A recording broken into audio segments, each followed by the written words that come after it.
വിഷ്ണുശാലിനി promo റിവ്യൂലോട്ട് എല്ലാവർക്കും സ്വാഗതം. ശാലിനി ഗർഭിണിയാണെന്ന സത്യം വിഷ്ണുവിനോടും അതുപോലെ സത്യാമ്മയോടും പറയാനായി പോവുകയാണ്.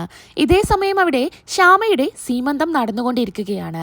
ശാലിനി ഒരുപാട് തവണ ഫോണിൽ വിളിച്ച കാരണം വിഷ്ണു തിരിച്ചങ്ങോട്ട് വിളിക്കുകയാണ്.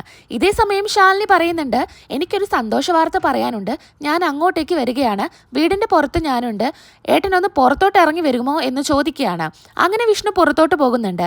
വിഷ്ണുവേട്ടനോട് എനിക്കൊരു കാര്യം പറയാനുണ്ടെന്ന് പറയാണ്. എന്നാൽ ഇതേ സമയം ശ്യാമയ്ക്ക് പെട്ടെന്ന് വയറുവേദനിക്കുകയാണ്. അങ്ങനെ അമ്മയെ എന്ന് വിളിച്ച് നിലവിളിക്കുന്ന ശ്യാമയെ കാണിക്കുന്നു. ശാലിനി വിഷ്ണുവേട്ടനൊരു അച്ഛനാവാൻ പോകുന്നു എന്ന് പറയാൻ നിൽക്കുന്ന സമയത്ത് ശ്യാമ കരയുന്ന ഒച്ച കേട്ട് വിഷ്ണു അങ്ങോട്ടേക്ക് പോവുകയാണ്. അങ്ങനെ എല്ലാവരും കൂടി താങ്ങിപ്പിടിച്ച് ശ്യാമയെ ഹോസ്പിറ്റലിലോട്ട് കൊണ്ടുപോവുകയാണ്. രോഹിത്തും പ്രീതിയും സത്യാമ്മയും ശാരദാമ്മയും കൂടെ ശ്യാമയെ ഹോസ്പിറ്റലിലോട്ട് കൊണ്ടുപോവുകയാണ്. ഇതേ സമയം ശാലിനിയും വിഷ്ണുവും കൂടെ വേറെ വണ്ടിയിലും ഹോസ്പിറ്റലിലോട്ട് പോകുന്നുണ്ട്. ഹോസ്പിറ്റലിൽ ചെല്ലുന്നു. ശ്യാമയ്ക്ക് വേദന സഹിക്കാൻ കഴിയാതെ കരയുകയാണ്. ശാലിനിയോട് പറയുന്നുണ്ട്, കുഞ്ഞേച്ചി, എനിക്ക് വേദന സഹിക്കാൻ പറ്റുന്നില്ല, എൻ്റെ കുഞ്ഞിന് എന്തെങ്കിലും സംഭവിച്ചാൽ പിന്നെ ഞാൻ ജീവിച്ചിരിക്കില്ല എന്ന് പറയുന്നുണ്ട്.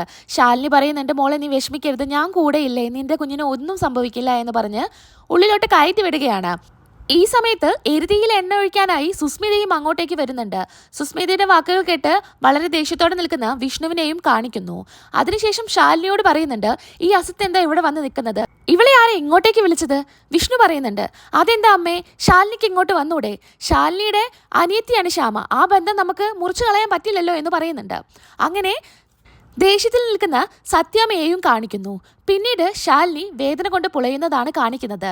ഡോക്ടർ പറയുന്നുണ്ട്, വേദന കുറയാനുള്ള മരുന്ന് തന്നിട്ടില്ല മോളെ, ഇപ്പോൾ കുറയുമെന്ന് പറയുന്നുണ്ട്. അങ്ങനെ നേഴ്സും പറയുന്നുണ്ട്, ഇത്തിരി വേദനയെങ്കിലും ഒന്ന് സഹിച്ചൂടെ എന്നൊക്കെ ചോദിക്കുന്നുണ്ട്. ഇതേ സമയം ടെസ്റ്റ് റിപ്പോർട്ടിന്റെ കാര്യങ്ങളൊക്കെ ഡോക്ടർ സംസാരിക്കുന്നുണ്ട്. അബോഷന്റെ സിംറ്റംസ് ആണല്ലോ കാണുന്നത് എന്ന് ഡോക്ടർ പറയുന്നുണ്ട്. ഇത് കേട്ട് ശ്യാമ അലറി കരയുകയാണ്. എൻ്റെ കുഞ്ഞ് എന്ന് പറഞ്ഞ് കരയുകയാണ്. സത്യാമ്മയുടെ ഒരു കാര്യം കൊണ്ട് മാത്രമാണ് ആ വീണ സമയത്ത് ശ്യാമയെ ഹോസ്പിറ്റലിൽ കൊണ്ടുപോകാതിരുന്നത്. അതുകൊണ്ട് ഇനി നേരെ സത്യാമ്മയ്ക്ക് തന്നെയായിരിക്കും ഈ കാര്യത്തിൻ്റെയൊക്കെ ഉത്തരവാദിത്വം ഉണ്ടായിരിക്കുക. തുടർന്നുള്ള എപ്പിസോഡ് റിവ്യൂ ആയിട്ട് നമുക്ക് ഇപ്പം തന്നെ കാണാം. അതുവരേക്കും എൻ്റെ എല്ലാ കൂട്ടുകാർക്കും ടാറ്റ ബൈ.